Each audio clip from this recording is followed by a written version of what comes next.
10 Ways para maging rich. Maraming Pilipino ang nangangarap yumaman, pero hindi lahat ay alam kung paano. Ang iba, umaasa lang sa swerte, loto, o promotion sa trabaho.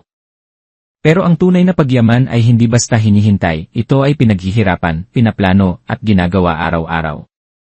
Kaya ngayon, ibabahagi ko sa iyo ang 10 proven ways para maging rich. Pakinggan mo ito hanggang dulo, dahil baka ang kasagutan sa pangarap mo ay nandito na.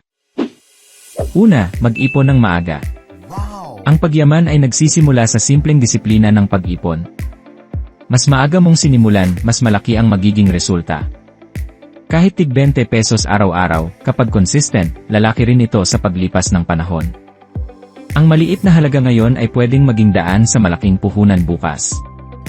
Halimbawa, isang estudyante na nag-ipon ng tig 20 pesos araw-araw, sa loob lang ng isang taon ay mahigit 7,000 piso na agad ang naiipon niya, pera na pwede nang gamitin bilang panimulang puhunan sa maliit na negosyo. Ikalawa, matutong mag-invest.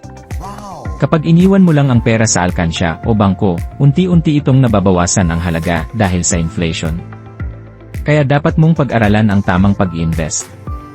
Hindi kailangang malaki agad ang puhunan, pwede kang magsimula sa maliit at palakihin ito habang natututo ka. Ang mahalaga, matuto kang gawing trabahador ang pera mo para kahit natutulog ka, may kita pa rin. Halimbawa, may isang empleyado na nag-invest ng 5,000 piso sa isang mutual fund. Pagkalipas ng ilang taon, halos dumoble na ang halaga nito, kumpara sa kung iniwan lang niya sa bangko na halos walang tubo. Ikatlo, gumawa ng iba't ibang pagkakakitaan. Huwag kang umasa sa iisang trabaho lang, dahil kapag nawala ito, mawawala rin ang kita mo. Ang mga mayayaman ay laging may multiple income streams, ibig sabihin, maraming pinagkukuhanan ng pera. Maaaring may negosyo, online selling, freelancing, at iba pa.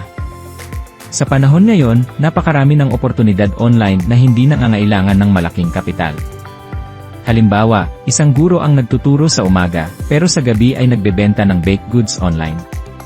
Dahil dito, may dagdag na 10,000 kita siya kada buwan bukod pa sa sweldo. Ika-4, iwasan ang masasamang utang. Ang utang ay parang apoy, pwedeng makatulong, pero pwede ring makasunog. Ang tinatawag na bad debt ay kapag umutang ka para sa mga bagay na hindi naman kumikita, tulad ng luho at mamahaling gamit. Pero kung ang utang ay gagamitin para palagin ang negosyo o mag-invest, iyon ay tinatawag na good debt. Ang sikreto ay alamin kung paano gagamitin ang pera sa tamang paraan. Halimbawa, kung umutang ka para bumili ng bagong cellphone, kahit maayos pa ang luma, masama iyon.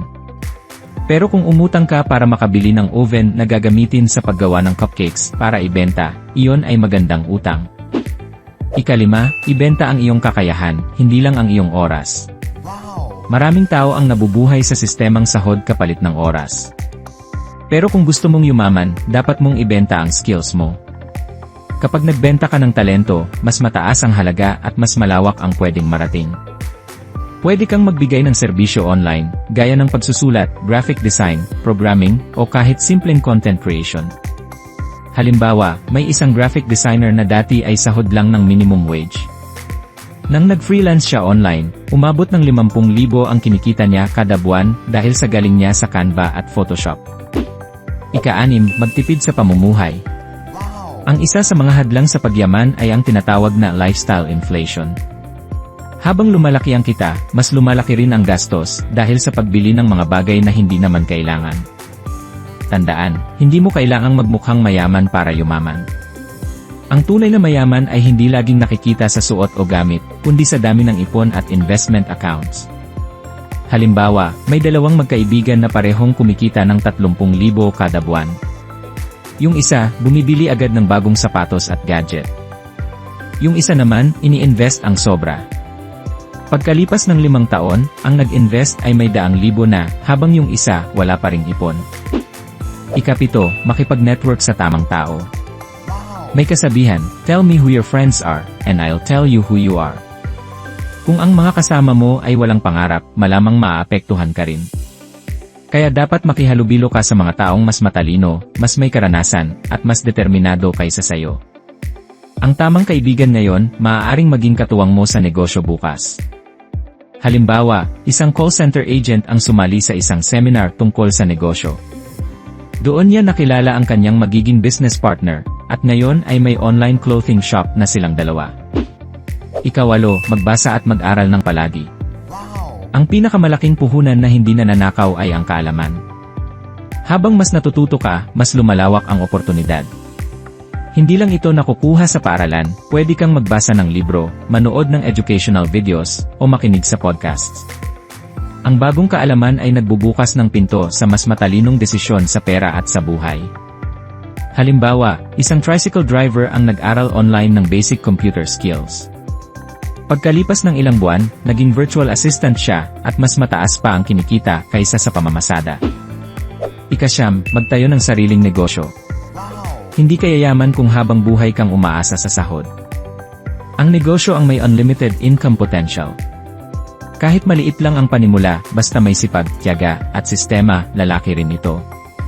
Tandaan, lahat ng malalaking kumpanya ngayon, nagsimula rin sa maliit na tindahan o simpleng ideya. Halimbawa, si Mang Juan na dati tindero sa palengke, nagsimula ng maliit na karinderya sa tabi ng bahay. Dahil sa tiyaga at sipag, ngayon ay may 3 branches na siya at kumikita ng malaki araw-araw. Ika-10, maging consistent at disiplinado. Ang pinakamahalagang sikreto sa pagyaman ay hindi ang laki ng kita, kundi ang consistency at disiplina. Maraming tao ang nagsisimula pero hindi natatapos. Ang iba, madali ring sumuko kapag may problema. Pero kung tuloy-tuloy kang nag-ipon, nag-invest, at natututo, tiyak na makakamit mo ang financial freedom na inaasam mo.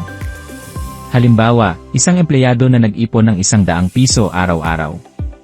Pagkalipas ng 10 taon, may mahigit 365,000 piso siya, puhunan na para sa mas malaking negosyo.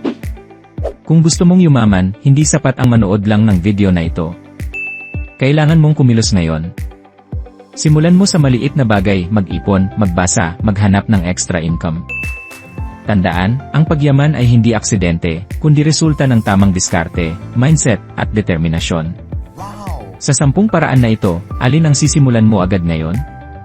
I-comment mo sa baba at huwag kalimutang i-share ang video na ito para mas marami pa tayong matulungan.